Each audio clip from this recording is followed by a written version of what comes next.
Welcome to Chem 230 and more of our review of some of the fundamental concepts in chemistry. And for some reason the audio always seems super overdriven in these videos.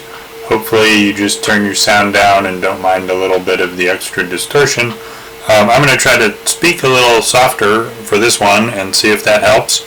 But basically, you get excited about chemistry, can't help but get a little volume going. So one of the things that you should have seen before in previous classes is something called electron configurations.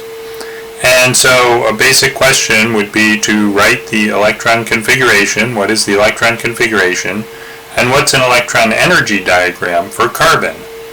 And so if you're thinking about electron configurations, you should be thinking about energy levels and energy sublevels. So in an atom, there's a first energy level, and a second energy level, and a third energy level, and so on. And each of those energy levels is broken up into sublevels, and the orbitals that we talked about in the previous video, each orbital has space for 2 electrons. So in any sublevel, there's a certain number of orbitals, which lends a certain amount of space for electrons. So what the electron configuration does is summarize which physical spaces the electrons are sitting in. And I don't know if you can hear in the background, but we have a janitor just vacuuming up the carpet back there, so hopefully not a distraction for you as much as it is for me. But alright, so electron configuration for carbon summarizes where the electrons are. So if you have a neutral carbon atom, you should know that that has 6 electrons. So notice we're building on some of the fundamentals.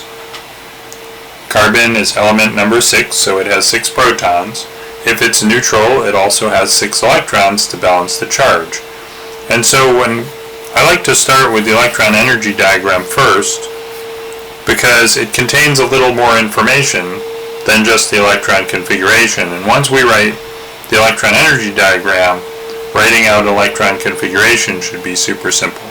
So the first energy level is the lowest energy level, so we put it at the bottom of the diagram, and that only has 1 orbital in it. So the first orbital that we're going to put electrons in is the only orbital in the first energy level, and we give it the designation 1s. And it's a spherical space for electrons, and we can fit 2 electrons in that orbital.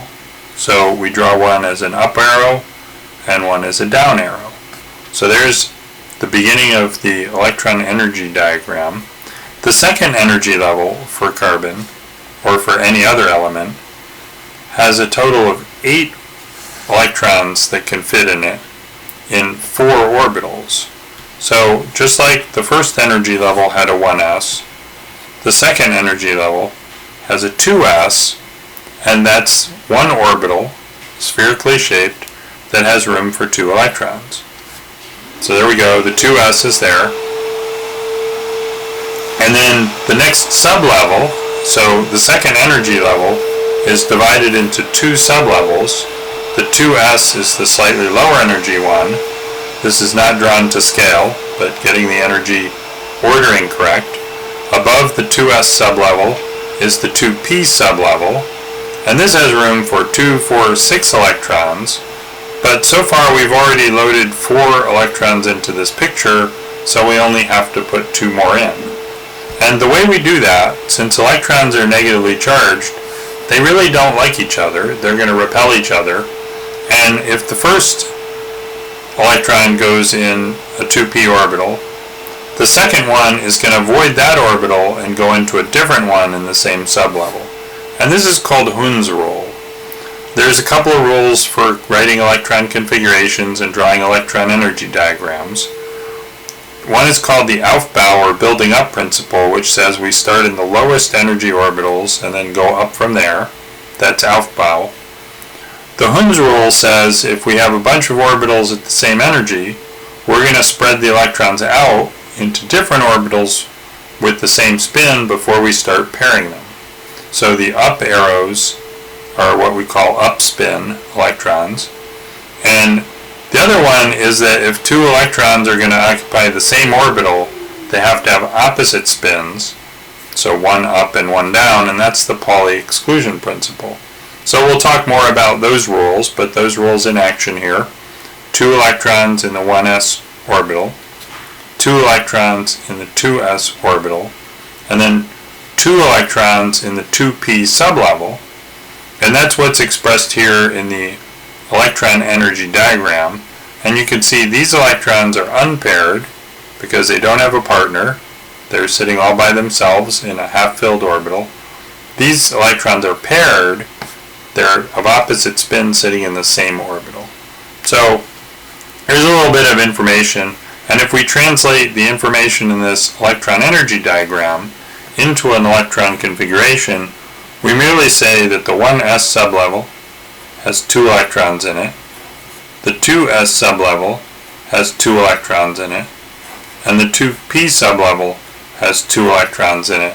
And from this writing we can't really see graphically which electrons are paired or unpaired, but if you understand the 2p sublevel and how there's room for 6 electrons, you would know that if you only put 2 in there, you would put them in unpaired.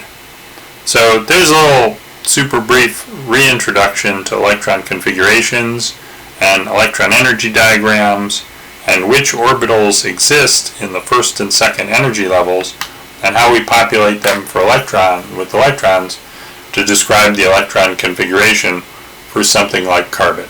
So hopefully that's clear. If not, you can contact me, send me a message, and I'll be happy to try to clarify.